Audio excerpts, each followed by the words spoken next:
आप सभी ध्यान देंगे कि आज के इस वीडियो में क्लास 12 केमिस्ट्री का एक मोस्ट इंपॉर्टेंट टॉपिक के बारे में डिस्कस करने जा रहा हूं, जो कि है शून्य कोटि की अभिक्रिया के बारे में। आपको बता दूं कि आपके एग्जाम में कई बार ये प्रश्न आया है कि शून्य कोटि की अभिक्रिया के लिए समाकलित वेग समीकरण का व्यंजक स्थापित कीजिए, या फिर इसको ऐसे ही पूछा गया है कि शून्य कोटि की अभिक्रिया के लिए वेग स्थिरांक का व्यंजक प्राप्त कीजिए।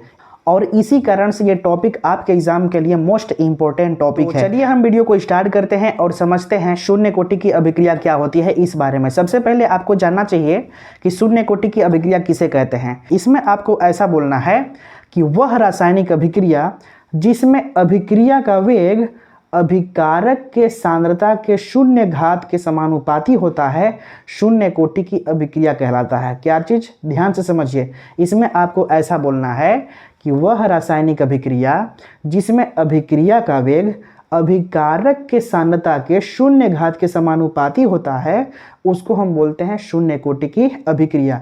इसी डेफिनेशन को मैंने यहाँ पे लिखा हुआ है, जिसे आपको एग्जाम में लिखना है।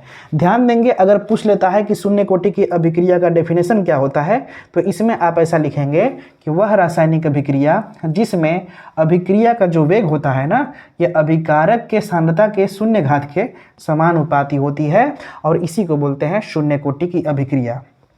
तो ये रही शून्य कोटि की अभिक्रिया का डेफिनेशन, और इसी डेफिनेशन की सहायता से वेग स्थिरांक ज्ञात की जाती है, या इसको समाकलित वेग समीकरण भी बोलते हैं। ठीक है, तो इसी डेफिनेशन के अनुसार हम लोग प्राप्त करेंगे। तो चलिए हम आगे समझते हैं। एक हेडिंग इसमें आप डालिएगा, क्या चीज़, ऐसा डालेंगे, वेग स्थिरांक का व्यंजक की प्राप्ति। वेग स्थिरांक के व्यंजक की प्राप्ति। ठीक है, यानी कैसे करेंगे वेग स्थिरांक के व्यंजक को हम लोग प्राप्त। जैसे मान लेते हैं कि मेरे पास एक अभिक्रिया हो रहा है ए से पी की तरफ, जो कि ए अभिकारक पदार्थ है। अभिकारक पदार्थ किसे कहते हैं? ऐसे पदार्थ जो अभिक्रिया में भाग लेते हैं। तो अभिक्रिया में कोई पदार्थ ए है जो कि अभिकारक है, ये अभिक्रिया में भाग लिया है, जिसके कारण से नया चीज़ यहाँ पे बना रहा है, उसको हम बोलेंगे उत्पाद। क्या बोलेंगे? उत्पाद। यानी अभिकारकों की सहायता से जो नया चीज़ हमें प्राप्त होता है बन करके, उसको हम बोलते हैं उत्पाद पदार्थ। ठीक है, तो अब समझिएगा यहाँ से डेफिनेशन से हम कैसे इसको हल करेंगे ना। इसमें यह बोला है कि वह रासायनिक अभिक्रिया जिसमें अभिक्रिया के वेग को हम दिखाते हैं dx/dt से। किससे? dx/dt से। तो जो अभिक्रिया का वेग होगा यानी dx/dt, ये अभिकारक के सांद्रता के शून्य घात के समानुपाती होता है। एक शब्द बोला है इसमें, अभिकारक के सांद्रता।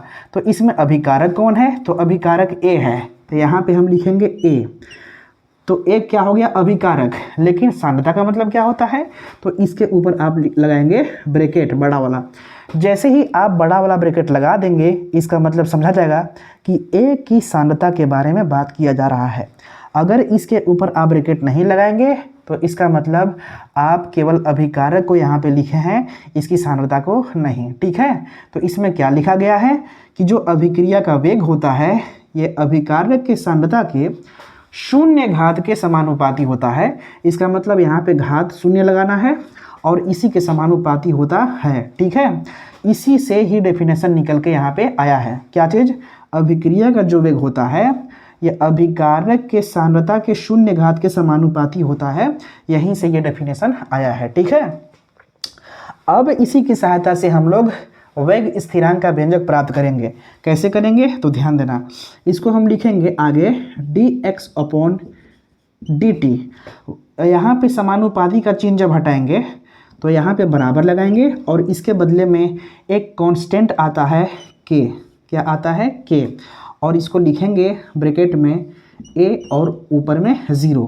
आपको पता होना चाहिए किसी भी संख्या के अगर घात में 0 लगता है तो उसकी वैल्यू कितना होता है? हमेशा 1 होता है। तो इसको ऐसे भी लिखी जा सकती है dx/dt इक्वल टू, इसको हम लिख देंगे k × 1। इसकी वैल्यू कितना हो गया? यहाँ पे 1। आगे क्या लिख सकते हैं? आगे लिखेंगे d x upon d t equal to k का एक में गुणा करो, के हो जाएगा। थोड़ा सा जब आगे बढ़ेंगे तो क्या लिख सकते हैं, समझिएगा। यहाँ पे डी टी भाग में है, उधर भेजेंगे तो गुणा में हो जाएगा। इसका मतलब इसको ऐसा लिखेंगे, डी एक्स इक्वल टू के साथ डी टी, के के साथ डी टी। अब यहीं पे हम करेंगे समाकलन, क्या बोलेंगे, समाकलन। तो इसमें ऐसा लिखो दोनों पक्षों की समाकलन करने पर, क्या चीज़, समाकलन करने पर जब समाकलन करेंगे तो क्या होगा, समझिएगा। यहाँ पे एक चिन्ह होता है समाकलन का इस प्रकार से, और ये लगाएंगे डी एक्स इस प्रकार बराबर, इसको हम लिखेंगे इस प्रकार से के इंटू डी टी, ठीक है। जहाँ की के एक कांस्टेंट है और इसी कारण से ये बाहर निकल जाएगा, तो इसमें हम ऐसे लिखेंगे अगले स्टेप में, डी एक्स इक्वल टू के को बाहर लिखो और फिर डी टी, ठीक है। तो ध्यान दिया जाए, यहाँ पे कुछ भी नहीं है तो हम मानेंगे कि यहाँ पे एक है, ठीक है। यहाँ पे कुछ नहीं तो मानेंगे एक है। तो जब एक का समाकलन होगा x के सापेक्ष तो इसकी वैल्यू होती है x, क्या होती है, x इक्वल टू, यहाँ पे k है, ये है, यहाँ पे कोई भी संख्या नहीं है, यहाँ पे 1 है, तो 1 का जब हम t के सापेक्ष करेंगे तो यहाँ पे केवल t हो जाएगा। और जब भी समाकलन होता है तो एक समाकलन नियतांक यहाँ पे लगता है जिसको हम c बताते हैं, ठीक है। तो इसको हम इक्वेशन नंबर 1 मान लेते हैं। इसको मैं मिटा दे रहा हूँ, फिलहाल इसका कुछ काम नहीं है, फिर आगे समझा रहा हूँ। इसको मैं इक्वेशन नंबर 1 मान लूँगा, ठीक है। अब यहाँ पे समझिएगा कि यदि हमारे पास t यानी समय शून्य होगा तो x भी हमारे पास शून्य होगा। तो इसका मतलब कि इसमें हम x और t की वैल्यू रखेंगे शून्य। तो यहाँ पे x की वैल्यू रखो शून्य बराबर, यहाँ पे क्या है, k है, ये है, और t की वैल्यू कितना रखना है, शून्य, और प्लस में c, ठीक है। तो यहाँ से c की वैल्यू निकाल लो, तो k का जब 0 में गुणा होगा तो 0 हो जाएगा, और यहाँ पे 0 है तो c बराबर 0, यहाँ पे लिखेंगे c बराबर 0।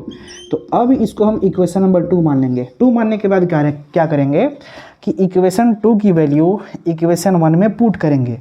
जहाँ पे c है वहाँ पे हम c की वैल्यू 0 रखेंगे, ठीक है। तो अगले स्टेप में क्या होगा समझ लो।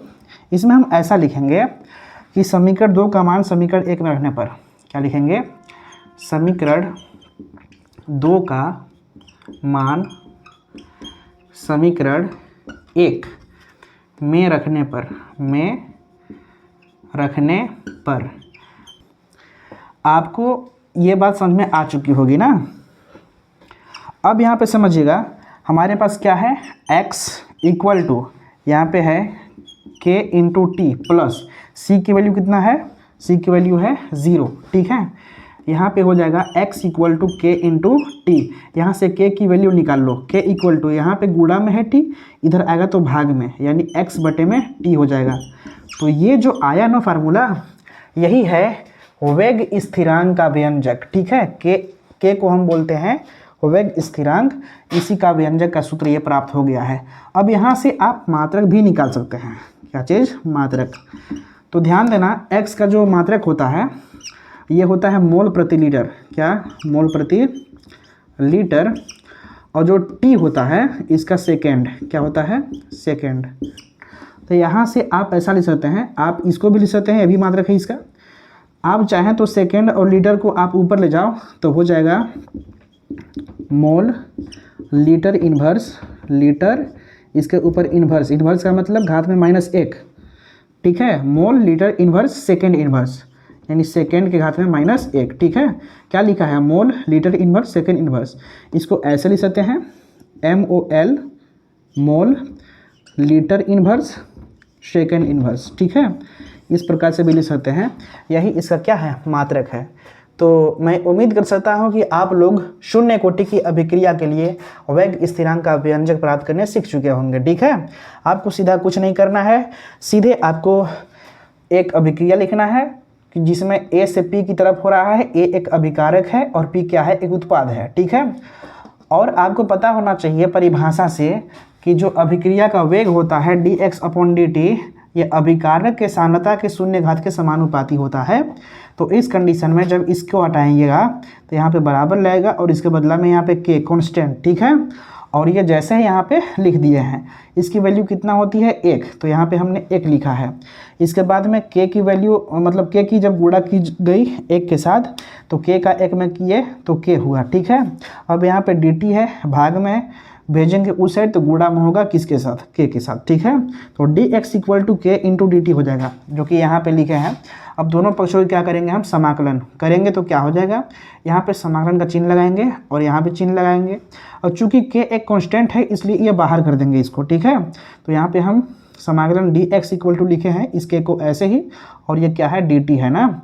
अब हम यहाँ पे कुछ नहीं तो 1 है, 1 का समाकलन करेंगे x के सापेक्ष, तो उस कंडीशन में इसका वैल्यू होगा x, ठीक है। और यहाँ पे k हो गया और dt का समाकलन t हुआ, ठीक है। और समाकलन जब भी होता है तो एक समाकलन नियतांक जुड़ता है, यानी कांस्टेंट जुड़ता है, जिसको हम c से दिखाते हैं, ठीक है। अब इस कंडीशन में क्या होता है कि इसको इक्वेशन नंबर हम 1 मानेंगे। अब हमारा समय अगर शून्य होगा तो अभिक्रिया तनिक भी होगा नहीं, तो x की जो वैल्यू है 0 होगा। अगर t हमारा शून्य है तो x भी शून्य होगा। तो उस कंडीशन में हम x और t की वैल्यू यहाँ पे पुट कर दिए हैं। जैसे ही पुट किए हैं, x की वैल्यू 0 और k ऐसे ही है और t का वैल्यू 0, तो यहाँ प्लस c है, ऐसे ही कर दिए हैं। इसका इसमें गुणा होगा तो 0 ही हो जाएगा, और यहाँ भी 0 है तो c की वैल्यू कितना हुआ 0। अब इसको इक्वेशन 1 माने हैं, इक्वेशन 2 माने हैं, 2 की वैल्यू इसमें रखेंगे। जहाँ भी c है वहाँ पे हम c की वैल्यू 0 रखेंगे। तो इसमें ऐसा लिखेंगे कि समीकरण 1 में समीकरण 2 का मान रखने पर, ठीक है। यानी समीकरण 2 का मान उठा के समीकरण 1 में रखेंगे। तो यहाँ पे लिखे हैं कि समीकरण 2 का मान समीकरण 1 में रखने पर, तो समीकरण 1 क्या है, x इक्वल टू के टी प्लस सी। तो यहाँ पे x इक्वल टू के टी प्लस सी की वैल्यू रखे हैं, c की वैल्यू कितना है 0 है, तो यहाँ पे 0 हो गया। इसके साथ ही साथ x इक्वल टू के इंटू टी हो गया। यहाँ पे k की वैल्यू निकाल लो तो x अपॉन टी हो गया। इस कंडीशन में देखा जाए तो यही है वेग स्थिरांक का व्यंजक, और यहीं से हम मात्रक इसका लिख सकते हैं। x का जो मात्रक है मोल प्रति लीटर, और साथ ही साथ t का सेकंड, इसको ऊपर ले जाएंगे तो mole litre inverse second inverse हो जाएगा। इसको हम mole litre inverse second inverse भी लिख सकते हैं। तो यही है फाइनली शून्य कोटि की अभिक्रिया। आप लोग मुझे कमेंट के माध्यम से बताइएगा कि आप लोग को समझ में आया कि नहीं, और जाने से पहले हमारे चैनल को सब्सक्राइब करके भी आप जाइएगा, ताकि और भी आपको वीडियोस हमारे इस चैनल से प्राप्त हो सके। Thank you so much watching for this video.